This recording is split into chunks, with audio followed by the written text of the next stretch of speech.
Hier, les Français ont majoritairement voté pour Emmanuel Macron, mais moins qu'il y a 5 ans. Un peu plus de 18 700 000 voix. C'est 2 millions de moins qu'en 2017. Marine Le Pen, elle, au contraire, progresse. Un peu plus de 13 millions de voix, 2,5 millions de plus qu'il y a 5 ans. Cette percée du RN se traduit également à travers cette carte de France. En 2017, Marine Le Pen était arrivée en tête dans 2 départements ici en violet. 5 ans plus tard, 23 départements, notamment dans l'Est et le Sud-Est. Elle renverse même la situation dans les Outre-mer en obtenant des scores sans appel. Près de 70% des suffrages en Guadeloupe, 60% en Martinique ou encore à La Réunion. Ce scrutin, c'est un peu l'histoire de 2 France. Au président réélu, un vote majoritaire dans les grandes villes. À Marine Le Pen, celui du monde rural et des petites communes. De vraies différences également en fonction de l'âge. Les 18-24 ans et les plus de 35 ans pour Emmanuel Macron. Les 25-34 ans pour Marine Le Pen. Et puis il y a des marqueurs sociologiques très forts. Emmanuel Macron continue de séduire les catégories professionnelles dites aisées. Marine Le Pen, elle, convainc les milieux populaires, ouvriers, employés, mais pas les retraités. À voter. Tout cela dans un scrutin où l'abstention a battu un record, 28,01%. Les bulletins nuls ou blancs sont eux en recul, 1 million de moins qu'il y a 5 ans. Mais ils restent à un niveau très élevé. Au total, ce sont près de 17 millions d'électeurs qui ont refusé de départager Emmanuel Macron et Marine Le Pen. Parmi les 72 départements dans lesquels Emmanuel Macron est arrivé en tête hier, l'Ille-et-Vilaine, il a recueilli près de 71% des voix.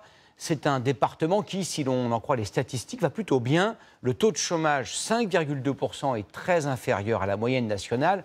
Quelles ont été les motivations des électeurs qui ont voté en faveur du président sortant? Reportage Sophie Chevalreau et Quentin Danjon.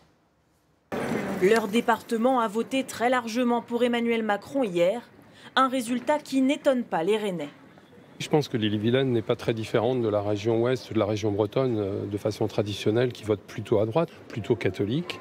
Mais qu'en est-il de la première ville d'Ille-et-Vilaine? À Rennes, ville socialiste depuis 45 ans et qui a placé Jean-Luc Mélenchon en tête au premier tour, Emmanuel Macron recueille plus de 84% des voix.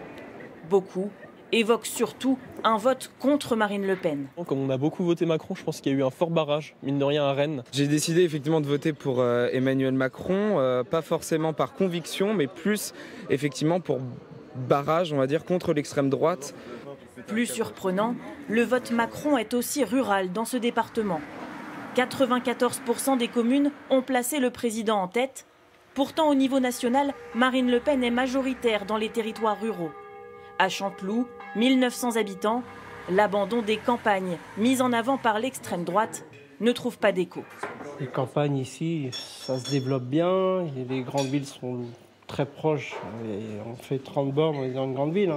Franchement, le cadre de vie, même pour des gens de campagne, il y a de quoi faire, quoi. Des communes rurales plus développées. Une maison médicale a été créée il y a 8 ans et cette offre de soins ne fait pas figure d'exception sur le territoire. Il y a 3 médecins cornus, il y en a 4 à Bourg-Barré, il y en a au Sel de Bretagne, à Janzé. En termes de services de proximité, je pense qu'on est quand même assez bien lotis, contrairement à d'autres régions un petit peu plus abandonnées, je dirais. Emmanuel Macron est néanmoins en léger recul en Ille-et-Vilaine par rapport à 2017, où il avait enregistré 6 points de plus.